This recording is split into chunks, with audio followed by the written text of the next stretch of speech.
Hello प्यारे बच्चों, आज हम करेंगे डायरेक्टरेट ऑफ एजुकेशन के मैथमेटिक्स की वर्कशीट। ये है क्लास 2 के बच्चों के लिए 22 तारीख की।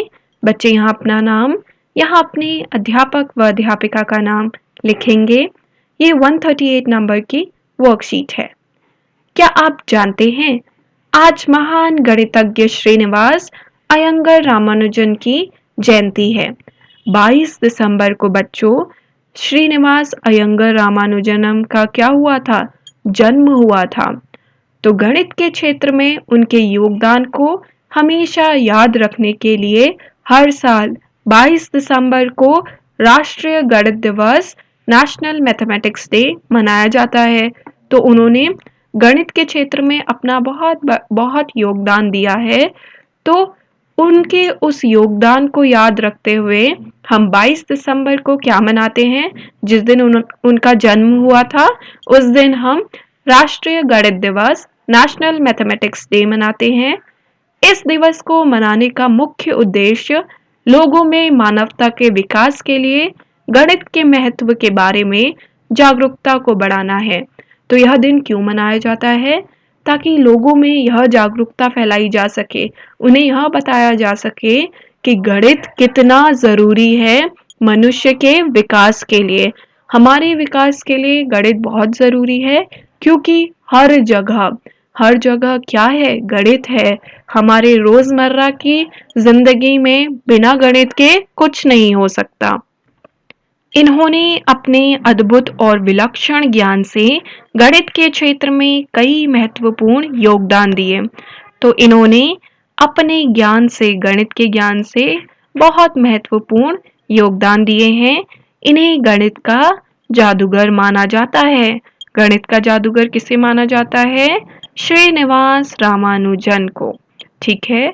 0 गणित का हीरो। एक बगीचे में 0 से 9 तक की संख्याएं, नंबर्स और ढेर सारे फूल साथ साथ खेल रहे थे। तो बहुत सारे फूल एक साथ खेल रहे थे, सभी फूल छिप गए। एक फूल सामने आया तो संख्या 1 ने आगे आकर कहा, यह देखो एक फूल। उसके बाद एक और फूल आया तो संख्या 2 सामने आया और आकर कहा, यह देखो 2 फूल। एक एक फूल और जुड़ता गया और अलग अलग संख्याएं आती गई, जैसे चित्र में दिखाया गया है। ठीक है। देखो एक और आया तो 2, 2 में एक और आया 3, फिर 3 के आगे एक और आया 4, 4 के आगे एक और आया 5। इसी तरीके से 9 के 9 फूल आगे आए।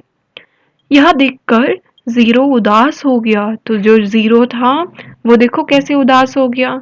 जब संख्याओं ने 0 को उदास देखा तो उससे पूछा, तुम उदास क्यों हो? 0 ने कहा, इस खेल में तो मेरी जरूरत ही नहीं है, मैं क्या करूं? तो फिर उसने कहा कि मेरी तो जरूरत नहीं है, अब मैं क्या करूं? बच्चों पता है फिर क्या हुआ? 9 फूलों के बाद एक और फूल आया। तो देखो 9 फूलों के बाद जैसे ही एक और फूल आया तो कौन सी संख्या बनी? संख्या 10। मैं आपको लिख के दिखाती हूँ। 9 के बाद एक और फूल आते ही संख्या 10 बनी और संख्या 10 के लिए 1 और 0 इन दोनों फूल की जरूरत पड़ी। ठीक है। तो संख्या 1 ने उदास 0 से कहा, 0 मेरे साथ चलो, तुम्हारे बिना तो हम आगे बढ़ ही नहीं सकते। अगर 0 नहीं होगा तो 9 के आगे गिनती होगी नहीं, फिर 9 के आगे गिनती नहीं हो पाएगी। तो 0 बना हीरो। 0 मेरे साथ आओ, अरे वाह अब हम बन गए 10। इस खेल में 0 शून्य की जरूरत कब कब पड़ेगी? संख्याएं लिखिए। तो 0 की कब कब जरूरत पड़ेगी? 1 10, फिर जब वो 20 लिखेंगे तब 20 30 40, है ना? तो इन सब में उसकी जरूरत पड़ेगी। फिर 40 के बाद 50, ठीक है, 60 70 80 90 और 100। हम 100 तक ही लिखते हैं। तो यहाँ ज़ीरो की ज़रूरत पड़ेगी।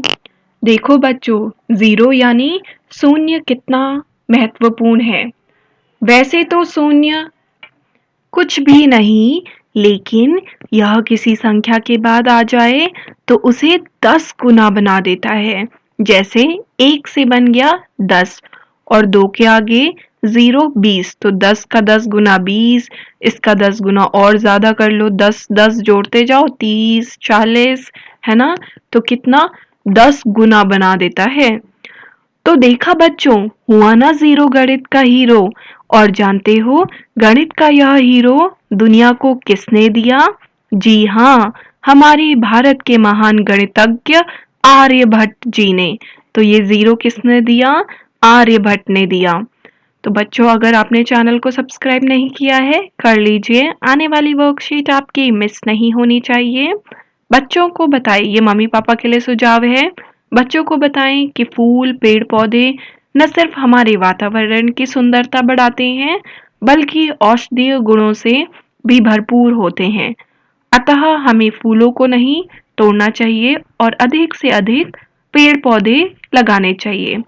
कोविड से बचने के लिए मास्क जरूर पहने। चैनल को सब्सक्राइब करना ना भूलें।